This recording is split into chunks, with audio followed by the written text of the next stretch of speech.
Am ვიდეოში განვიხილავთ SM5 მოდულს. ფიზიკურად სტენდზე ესე გამოიყურება SM5 მოდული.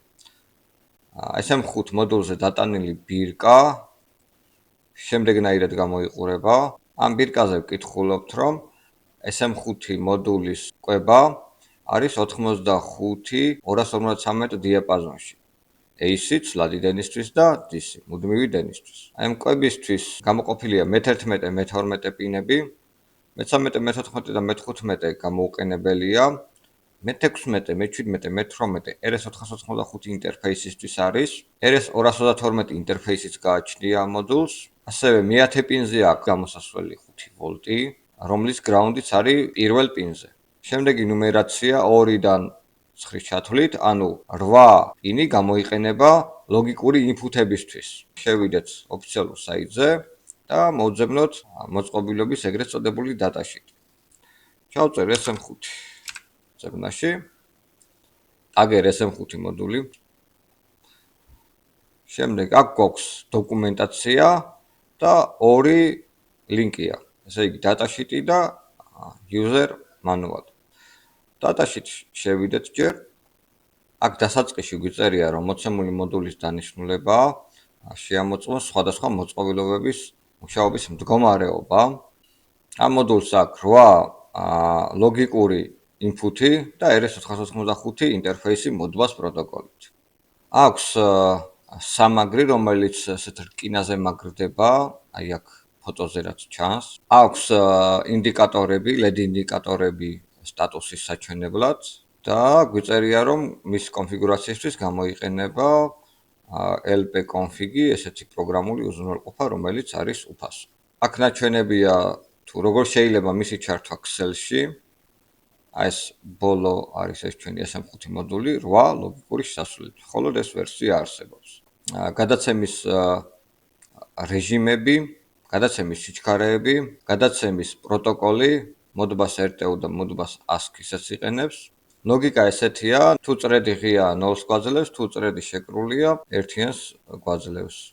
ორი ვერსია, რომელსაც სხვადასხვა კვება ჭირდება, ერთ შემთხვევაში ჩვენასაც განვიხილოთ 85-253 ვოლტი და მეორე შემთხვევაში 20-50 ვოლტი ცვლადი და მუდმივი ეს ვერსიაც არსებობს. რა ტენიანობაზე უნდა იმუშაოს, მაგნიტური ველი რაზე ნაკლები უნდა იყოს, მოწყობილობის დენის მოხმარება მაქსიმუმ რამდენია, ზღვის დონიდან რა სიმაღლეზე შეგვიძლია ავიტანოთ, რომ ამუშაოთ ეს მოწყობილობა, აქ წერია 2000 მეტრზე ზემოთ არ უნდა იყოს. მარჯვენა მხარეს აღწერილია თითოეული პინის დანიშნულება და აქ ბოლოს არის თქვათ შეკვეთის დროს რა უნდა გავითვალისწინოთ. უნდა შევარჩიოთ აი ეს კომბინაცია რიცხვების რა ვერსიების შეკვეთაც გსურს. გადავიდეთ user manual-ზე. აქაც რა თქმა უნდა განხილულია დეტალურად თითოეული პინი და შესაძლებლობა აი ამ მოდულის.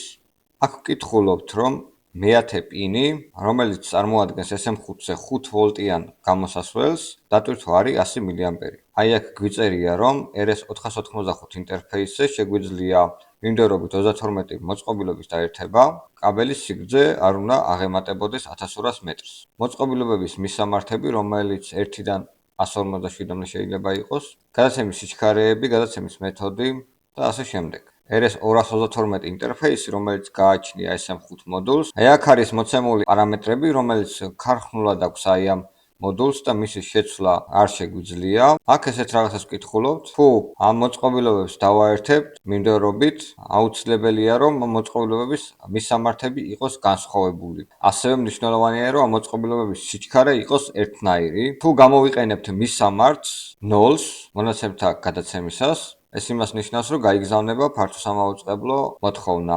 ეს ბრძანება გაიგზავნება ყველა Excel-ში ჩართულ მოწყობილობას.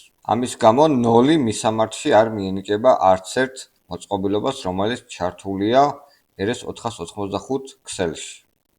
აქ გვაქვს ესეთი ჩანართი software and drivers და შეგვიძლია ვისარგებლოთ აი ამ პროგრამულ უზრუნველყოფით, რომელიც გამოიყენება ამ SM5 მოდულის კონფიგურაციისთვის. ან შეგვიძლია ვისარგებლოთ ესეთი პროგრამული უზრუნველყოფით, რომელიც მანუალში უწერია LP-config. ჩამოვქაჩავთ, დავაინსტალირებთ და ვიმუშავებთ შესაბამისად. რაც შეეხება SCADA სტენდის სქემას, თუ როგორ არის SM5 მოდული ჩართული ამ სქემაში, მოცემულია აქ. როგორც ხედავთ, ზედა მხრიდან დაერთებულია კვება ამ მოდულის, ასევე დაერთებულია RS485 ინტერფეისი, რომელიც მიმდევრობით არის მის წინ მდებარე ორ მოდულთან შეერთებული და ბოლოს უკავშირდება PD-ს, რომელიც წარმოადგენს RS485-დან USB-ზე გადამყვანს. შემდეგ უკვე USB-თ უკავშირდება კომპიუტერს. თუ SM5 მოდულის ქვედა ნაწილს დავაკვირდებით, აქ ხედავთ, რომ 5 ვოლტიანი გამოსასვლელი დაკავშირებულია მოწყობილობებთან, რომელიც დაერთებულია ამ SM5 და SM4 ბლოკთან. მაგალითად, აქედან იკვებება კულერი, 3 ცალი შუქდიოდი, S1 სვიჩი და K2 ღილაკი. სქემას თუ დავაკვირდებით, ეს 5 ვოლტი მიემართება SM4-ის პირველ რელეზე, რომელიც რთავს კულერს და ეს დაპარალელებულია SM5-ის მესამე შესასვლელთან.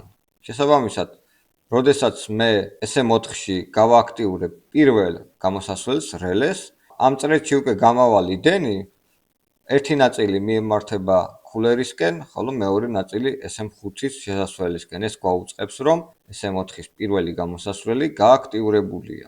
ლოგიკურად ეს იმას ნიშნავს, რომ კულერი ჩართულია. SM4-ის მეორე და მესამე რელე დაკავშირებულია L1 და L2 ნათურასთან, ამაზე უკავშირები არ გვაქვს ჩვენ, ხოლო SM4-ის მეოთხე გამოსასვლელი დაკავშირებულია L3 ნათურასთან, რომელიდანაც უკავშირი ჩვენ გვაქვს SM5 მოდულის მეოთხე შესასვლელზე. ესენი არის უკავშირები, რომლითაც ვადგენ მოწყობილობების მდგომარეობას, რომელიც იმართება SM4 მოდულიდან. ამ SM5-ის 5 ვოლტიანი გამოსასვლელი ასევე დაკავშირებულია S1 სვიჩთან, რომელიც სვიჩის გამოსასვლელიც უკვე შემდეგ დაკავშირებულია SM5-ის პირველ შესასვლელთან.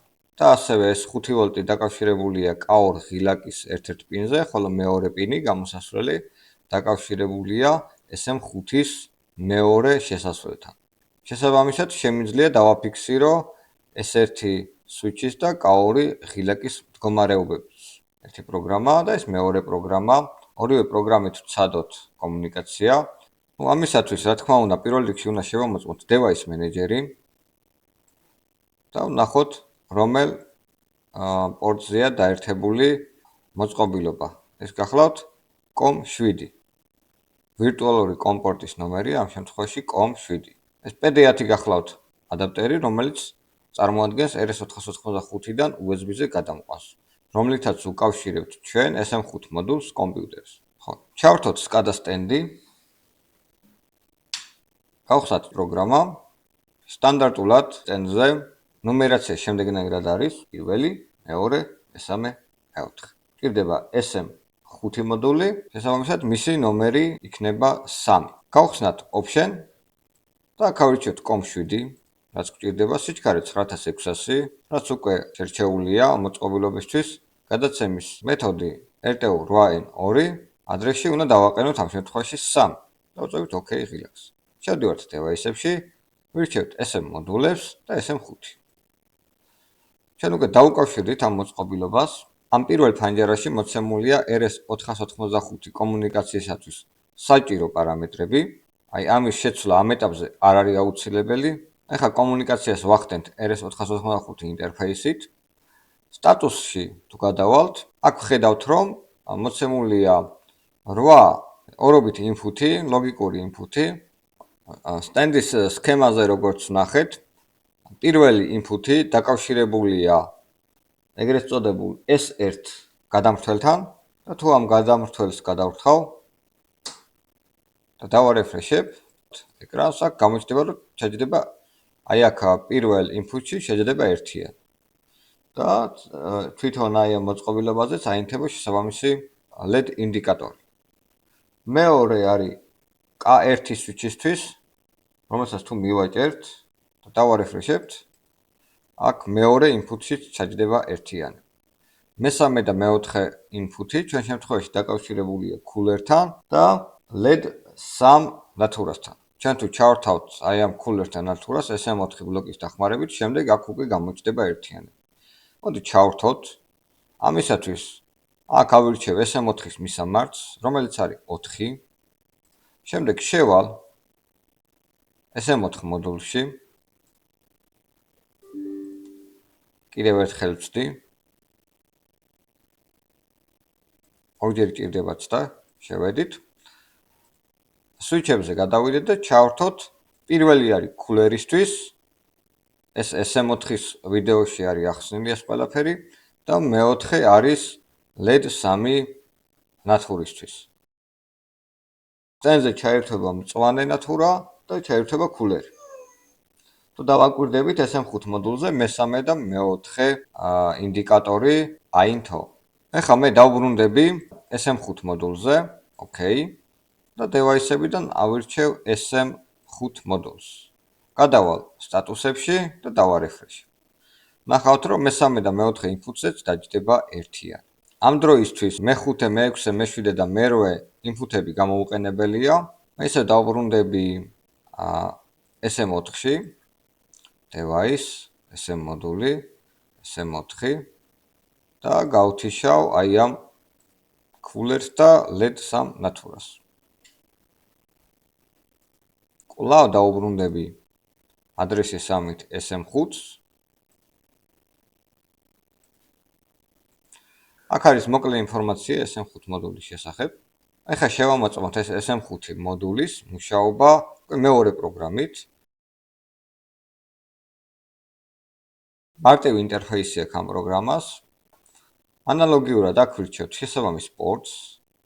აქ ვირჩევთ მოწყობილობის მისამართს, სიჩქარე და მეთოდი, სტანდარტულია ამ შემთხვევაში უცვლელს ტოვებთ და ვაწვევით connect relax. ავტომატურად მოინიშნება, თუ სწორად გვაქვს ეს პარამეტრები, ეს ჩვენი მოდული აქ ზემოთ ჩამონათვალში. SM5. აქ წითლად გვიწერია ესეთი რამ, რომ ASCII რეჟიმის კონფიგურაცია ამ პროგრამით არ შეგვიძლია. უნდა გამოვიყენოთ ის პირველი პროგრამა, რაც წეგან ქონდა გახსნილი. აქაც ჩანს გადაცემის სიჩქარე, გადაცემის მეთოდი, ადრესი 3 ამ შემთხვევაში, რომელსაც არ ვცვლით, რა თქმა უნდა, ამ ეტაპზე. აქ ჩანს უკვე წასაკითხი მნიშვნელობები. ამ შემთხვევაში 8 ინფუტი გვაქვს სტანდარტულად და თითოეულ ინფუტზე არის 0-იანი ამ შემთხვევაში. თუ ჩვენ სტენდზე გადავრთავთ S1 გადამრთველს, დავინახავთ, რომ აქ ერთიანი გაჩნდება. ამას რეფრეში არ ჭირდება, ის ავტომატურად რეფრეშდება. K1 relax თუ მივაჭერთ თითს, ნახავთ, რომ აქაც შეჯდება ერთიანი. სტატუსში რა გვაქვს ნახოთ, გავხსნათ. ხო, აქ მდგომარეობები სტანდარტულად გამოჩნდება ერთიანი 0-яნის მაგივრად. უკვე ეს ჩანაწერები გვაქვს აქ. პირველ სთოზე short, ანუ შეკრული და ღია კონტაქტები მაგაზია საუბარი.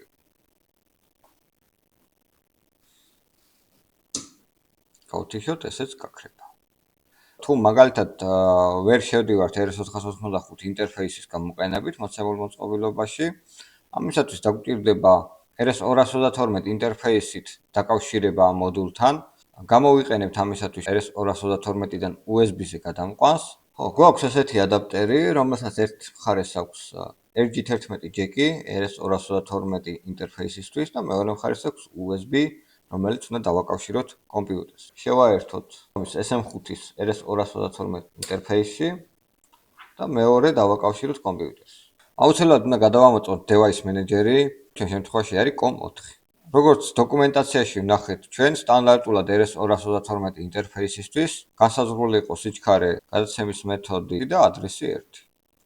ეს პარამეტრები უნდა დავაყენოთ. COM4 პირველ რიგში, სიჩქარე 9600, გადაცემის 8N1 უნდა დავაყენოთ და ადრესი 1. დავუკავშირეთ device SM მოდულს და SM5-ს. აგერ დავუკავშირდით რეფრეში და ვხედავთ აქ RS485-ის პარამეტრებს. თუ რაიმე შეცვლა გვინდა, შეგვიძლია აქედან შევცვალოთ. აქ არ ჩანს RS232-ის პარამეტრები, რადგან მისი შეცვლა არ შეგვიძლია ქარხნულად აქვს მინიჭებული ეს პარამეტრები. დანარჩენი აქ ყველაფერი იგივენაირად მუშაობს, უბრალოდ ახლა სხვა ინტერფეისით ვარ დაკავშირებული მოდულთან.